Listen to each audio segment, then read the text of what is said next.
Ken amjal qaba. Irreecha irratti maal qabannaa namoonni gaafatan? Marga qofa qabatanii warratanii kan gara malkaa imalan. Guyyaan keenya guyyaan irreechaa marga qofa kan qabannu. Irreechi keenya siyaasa ta'uun irra hin jiru. Mallattooleen uffata aadaa harkaan kaada dabsuu maal fa'a?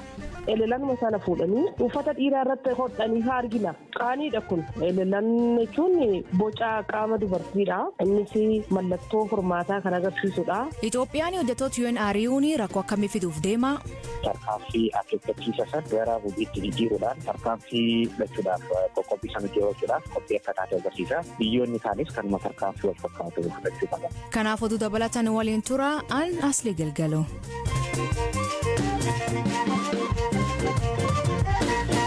Dhaggeeffattootni oduutiin jalqabaanii qaama maantanaa naannoo Tigraay bulchaa jirhimuu fi kan mootummaan Itoophiyaa dhaabshiroo keessaa jedhe farajee TPLF jalaatti hoggana biiroo fayyaa naannichaa kataan obbo Hagos Godaafay naannicha keessatti sababa beelaa lakkoofsi namoota du'aa jiranii dabalaa jira jedhe.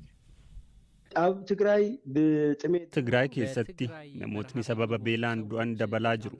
Naannoo Tigraay hundarraa ragaa sassaabuuf hanqinni hariiroo qunnamtii danqaa ta'eera. Garuu ammoo Tigraay keessatti guyyaatti namootni 3 hanga 4 sababa beelaan hospitaala keessatti du'aa jiru. Naannolee Tambeen, Aksum, Adwaa, naannoo Raayyaa ammoo Hoonii akkasumas kibba lixa Tigraayitti beelli hamaan akka jiru ragaa qabna.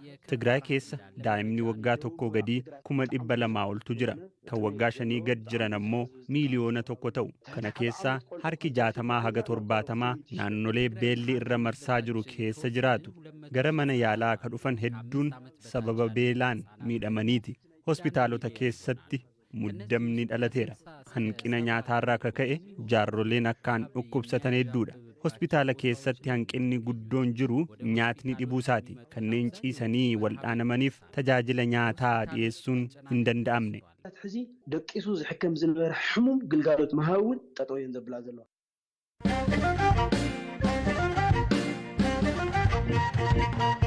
Mootummaan Itoophiyaa qondaaltonni UN torbaa biyyattii akka ba'an ajajuun addunyaa biraatti guddoo balaaleffama.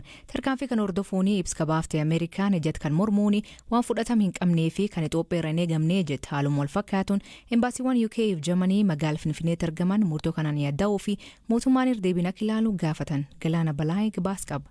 Mootummaan Itoophiyaa kamisa kaleessaa dhaabbata mootummoota gamtoomanii keessatti sadarkaa hooggansaa olaanaan Itoophiyaa keessatti hojjetaa kan jiran 7 hatattamaan biyyaa akka ba'an ajajuun erga dhagahame dhaabbata mootummoota gamtoomanii dabalatee biyyootni lixaa mormii dhageessisuutti jiru. Murteen Itoophiyaa dhagahamee yeroo gabaabaa keessatti barreessaa olaanaan dhaabbatichaa Antooniyoo Guutareez murtee kanaan rifachuu ibsanii hojiin deeggarsa namoomaa dhaabbilee UN jala jiranii hundi bu'uura qajeelfama dhaabbatichaa kan alloogummaa kan of danda'ee fi bilisa ta'e jedhu akka hordofu ibsuun ari'atamuu hojjettoota isaanii balaaleffataniiru.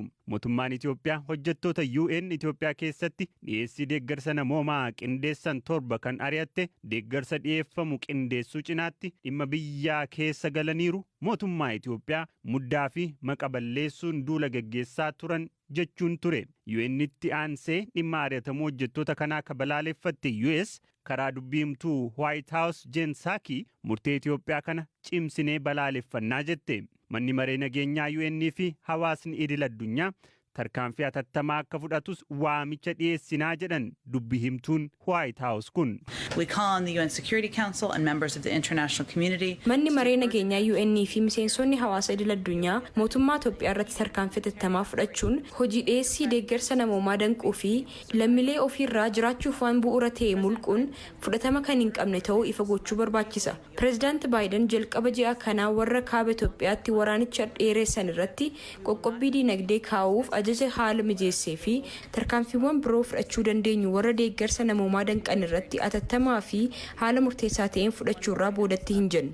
Ministeerri Hajaalaa US Anthony Blinken gama isaaniin Itoophiyaan murtee ishee kana akka jijjiirtu gaafachuun yoo ta'uu baate tarkaanfii Itoophiyaa kanaaf deebii kennuuf ija akka jabaatan ibsaniiru. Embasiin UK Itoophiyaatti argamus haaluma wal fakkaatuun tarkaanfii mootummaa Itoophiyaa kanaan yaadda'uu ibseera. Embasichi ibsa karaa toora Tiwiitaraa isaatiin baaseen mootummaan Itoophiyaa tarkaanfii kana haal duree tokko malee atattamaan akka kaasuuf waamicha dhiyeesseera. Embasiin Jarmanii Itoophiyaatti argamus ibsa toora Tiwiitaraa irratti baaseen akka qaama deeggarsa namoomaa guddichaa Itoophiyaatti nutis ari'atamuu hojjettoota UN ilaalchisuun yaaddoo barreessaan olaanaa dhaabbata biyyoota gamtoomanii Antooniyoo Guutereez ni qooddannaa jedhama. Mootummaan Itoophiyaa ji'a waxabajjii keessa dhaabbileen gargaarsaa idil-addunyaa gariin maqaa gargaarsa namoomaan dhimma keessoo biyyaa keessa galaa jiru hidhattootaaf meeshaa galchuufis yaalaa jiru. Mootummaa Itoophiyaas maqaa balleessaa jiru jechuun yoo isaan hin sirraayin isaan waliin hojjechuu akka dhaabu darbees biyyaa ari'uuf ka dirqamu akka ta'e akeekkachiisee ture. Balaaleffannaa kan hordofee mootummaan Itoophiyaa ibsa galgala kan baasen badii hojjettoonni UN ari'aman raawwatan if godha. Tokkoffaanii deeggarsa namoomaa uummataa ergame wartii pileefiif dabarsu, lammataanii waliigalteewwan nageenyaa waliigalan cabsu, meeshaalee qunnamtii wartii pileefi akka itti fayyadaman dabarsee kennu, konkolaatonni deeggarsaaf fe'anii Tigraayitti hafan akka deebi'an gaafachuu irratti rinciica argisiisanii jedhan. Taalanii deeggarsa namoomaa siyaasaaf oolchanii jedhan. Ofii balaaleffannaan biyyoota lixaa am dhagahamaa jiru garamitti deemuu danda'a. Dhiibbaan mootummaa fi uummata Itoophiyaa irraan ga'u jira. Ogeessi seeraa Ameerikaa Minisoota jiraatuu fi dhimmoota siyaasa irratti xiinxalaa kennuun beekamu Bahar Omar kan jedhe.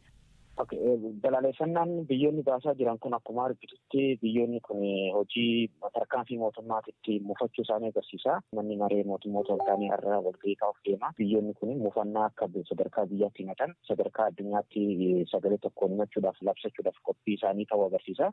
Biyyoonni kun akkuma beekamu biyyoota gurguddoo biyyoota gama dinagdee gama namoomaatiin Itoophiyaa gargaaraa turanii gama misoomaatiin Itoophiyaa waggoota dheeraadhaaf gargaaraa turanii sababa kanaan kan ka'e ammoo gama dhiibbaa dinagdee fudhachuu danda'anii tarkaanfii akka dhuunfaatti fudhachuu danda'anii qoqqobbii kaa'uu danda'u. Qoqqobbii kaa'uu danda'u. Ameerikaan amma akeekkachiisa qoqqobbiitti baastee jirti.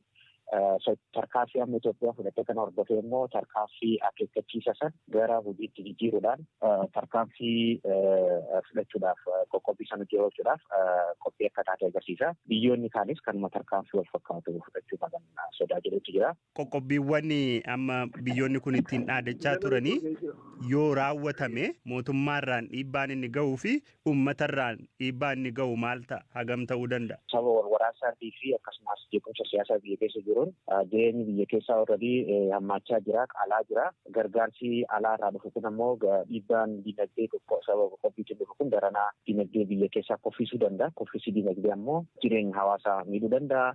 Gara biraatiinis ammas akkasumas gargaarsi gama misoomaatiin dhufu kun biyya galuu ta'uun daranuma hojiilee misoomaa harkifachiisa. Kunis guddina dinagdee yeroo gabaabaatii fi yeroo dheeraatti dhiibbaa mataasaa qaba. Uummata harka qalleeyyii ta'e irratti dhiibbaa haganan jedhamne geessisuu danda'a. Garuu amma Itoophiyaan akkuma kaleessa beeksiste maqaa gargaarsaatiin siyaasa biyyattii goolaa jiru finciltootaaf meeshaa waraanaa iyyuu seensisuudhaaf yaalaa jiru himannaawwan akka kanaa irra deddeebiidhaan kaasaa ragaa akka qabus hima. Kun dhugaa ta'ee yoo argame murteen mootummaa Itoophiyaa kun sirriidha jechuun hin danda'amu. Natti hin fakkaatu odeeffannoon mootummaa ala jiru haga tokko kan dhugaa lola gara kaabaa jiru kun agarsiisu gama mootummoota waltaaniitiin odeeffannoo qabu kuni mootummoonni waltaan immoo odeeffannoo kana akkuma salphatti hin baasanii gulaalli hedduu keessa darbee dabara akkasumas immoo haga tokko dhugaa lafa jiru maal fakkaata jedhu waan agarsiisuuf mootummaan kanarraa mufannaa qaba. Kun yoo ta'e immoo mootummaan silaa ragaa ibsachuu qaba. Bakka ragaan qabnetti immoo tarkaanfii kana keessa galuun mootummaan kuni waan isaan hojjetan irraa mufannaa qabaachuu argisiisa. Waan ragaa qabatamaa qabu natti hin fakkaatu. Dhaggeeffattootni amma oduu gabaabaa addunyaa isaanii dhiyeessaa jalqabanii naannoo Benishaangul Gumuz godinaalee Matakaliif Kamaashitti hidhattoonni namoota 445 butuu Komishinii Mirga Namoomaa Itoophiyaa beeksise. Kanneen butaman keessa yoo xiqqaate namoonni 2 hidhattootni ajjeefamuu akkasumas kaan ammoo haala makee jiraachuu komishinichi odeeffannoo argachuu hima. Namoonni butaman daa'imman, dubartoota fi jaarsolee ta'uu ibsan. Lammiileen Suudaan kumaatamaan lakkaa'aman mootummaan ce'umsaa siviiliin akka hoogganamu gaafachuu fi magaalaa Kartuumitti hiriira ba'an. Kun torbaan tokko ergaa yaaliin fonqolcha mootummaa biyyattii taasifame hariiroo qondaaltota waraanaa fi siviilii laafis. Qondaaltonni siviilii gaafii hiriirtonni kaasan deeggaran. Qorsi yookiin qorichi COVID-19 wallaanuuf qoratamaa jiru lakkoofsa namoota dhukkubichaaf cibsisanii walakkeessuu danda'a jedhan. Torbaan lama keessatti US qorsi kana akka balata isaatti fayyadamuu eegaluuf deemti. Ammaatti namoonni qorannoo kanaaf fayyadaman guyyaatti maroo 2 liqimsuu himan.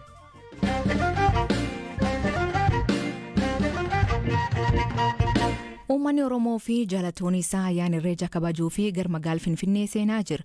Abbaa Gadaa Tuulamaa fi qindeessaan kabaja ayyaana irreechaa Goobana Hoolan irreechi baranaa caarraa Oromoon abbaa safuu, abbaa duudhaa, abbaa biyya ta'uu isaa ittiin agarsiiftak ta'uu fi Oromoon hundi safuu fi nagaa jabeessuu qabaa jedhe. Sirni irreechaa guyyoota lamaaf ture kana akka itti qophaa'anii fi wanta barbaachisu waa'ilii keenya maatii olaanaa Abbaa Gadaa Goobana Hoolaa dubbis. Jala bultii geenyee jirraa jennan. Kanaafuu haalli jala bultii haala gaariidhaa.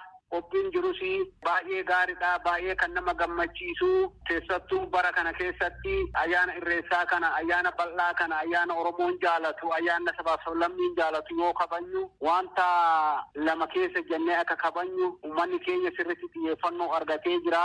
Uummanni kallattii afraniinuu dhufu yeroo gara seenaa jiran kana yeroo rakkina nuqunnamu kana tokko dhibee COVID-19 yeroo ammaa kana amala jijjiirratee addunyaa dararaa jiru kana xiyyeeffannoodhaan wanni jiru ittimamee waan ofirraa dhoowwaniin ogeessan ittimamee jira.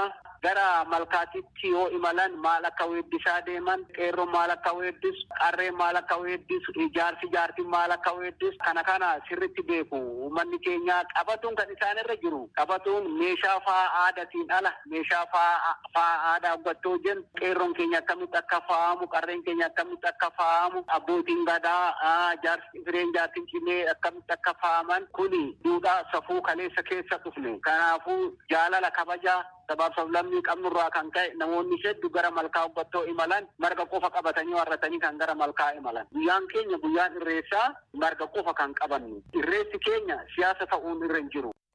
Uffanni aadaa Oromoo waggoota dhiyoo as akka Oromiyaatti qofa osoo hin taane akka biyyaa fi akka addunyaatti beekamaa jira. Haa ta'u malee guddinni faashinii aadaa uffata aadaa duudhaa isaa gadhiisee jechuun namoonni garii muufii qaban argisiisaa jiran.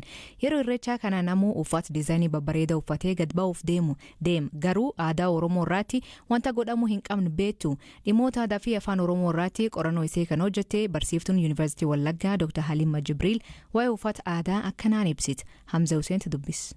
Uffata aadaa Oromoo yeroo jennu uffata aadaadha. Uffata aadaa jechuun immoo aadaa saba sanaa, duudhaa saba sanaa, eenyummaa saba sanaa kan sabni sun safeeffatu, kan ittiin bulu, kan kabaju akkasumas immoo kan ittiin dhorku akka aadaa maleetti kan ilaalamu naamusa uummata sanaa akka cabsetti kan ilaalamu ta'uu danda'uu qaba. Kan biraan mallattooleedha. Mallattooleen achirratti ka'uu qaban maal ta'uu akka qaban ilaaluun baay'ee barbaachisaadha. Amma yeroo baay'ee maal argina?